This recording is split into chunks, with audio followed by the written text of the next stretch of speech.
ये नालायक तो बिक जाते हैं मीडिया वाले, ऐसी गलतफहमियां पैदा करते हैं कि इस कुरान में जिहाद है, इस कुरान में फलां, इस कुरान में ये, इस कुरान में वो।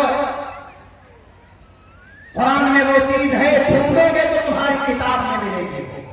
ढूंढो तो सही, कुरान में क्या? कुरान में इंसाफ, कुरान में बेटे की रक्षा।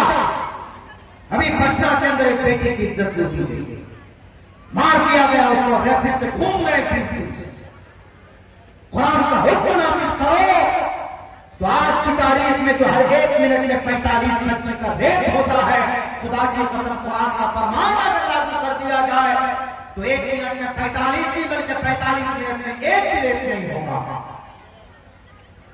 बेटे की इज्जत लूटी गई, प्रोटेक्शन के लिए है कुछ नहीं है, अमल किया जाता है, हालांकि वैदों में है।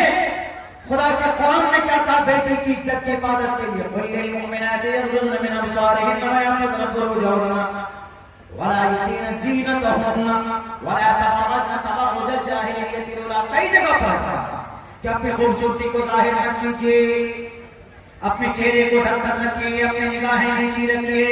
किस लिए है ऐसा? ताकि बेटी की इज्जत की हिफाजत हो, बेटी की आबरू की हिफाजत हो, इसके लिए कहा गया। कुरान में, वेद में नहीं है। अरे पश्चिमों पर संतराम बाद को हर माते को शर्षको यत्र नारयस्तु पूजन्ते रमन्ते तत्र देवता तत्र तास्तु न पूजन्ते न रमन्ते न तत्र देवता। बेटी का सम्मान करो, जिस घर में बेटी होगी उस घर में बेटी की अगर इज्जत होगी तो उस घर के अंदर ईश्वर भी वास करते हैं, ईश्वर की कृपा होती। लेकिन बिहार के अंदर सीएम साहब ही बेटी की नकाब को खींचते हैं। बिहार के अंदर तो मिस्टर नीतीश कुमार जनाब हमारे बेटी की नकाब को खींच रहे पकड़। हालांकि क्या कहा नीतीश कुमार जी की किताब पढ़कर, यत्र नारयस्तु प्रश्नोत्तरी के अंदर कहा कि यत्र नारयस्तु, जहां बेटी बसती है वहां बेटी की इज्जत करो। लेकिन यहाँ हमारे सूबे का मुखिया गार्जियन वही बेटी को जलील कर रहे हैं और क्रिमिनल पर क्या एतबार किया जाए। और कुरान इलाज करता है, कुरान कहता है कि अगर कोई किसी बेटी की इज्जत लूटता है, अगर कोई जिना करता है, बड़े सुनो, उस जानी को पकड़ कर लाओ और बरसरेआम चौराहे के ऊपर कमर तक, अगर गैर शादीशुदा है कमर तक फंसा दो और फिर उसके ऊपर इतना ईंट और पत्थर बरसाओ कि उसका सर फटेगा और खून निकलेगा, तड़प तड़प कर मरेगा। मीडिया वाले कहेंगे कि इतनी सख्त सजा, पूछो उस मां से पट्टा की, उस नीट की परीक्षा देने वाली उस मृत्यु बेटी की मां से जो आज तक जिसको होश नहीं है, जिसने बड़ी मेहनत और मशक्कत के बाद 10-12 हजार रुपए महीने में भेज कर मेहनत मजदूरी करके अपनी बेटी को डॉक्टर बनाने का सपना देखा था। मगर कुछ शराबियों ने, कुछ कबाबियों ने, कुछ लुटेरों ने उन बेटी की इज्जत को लूट कर और उसको अदमला कर दिया।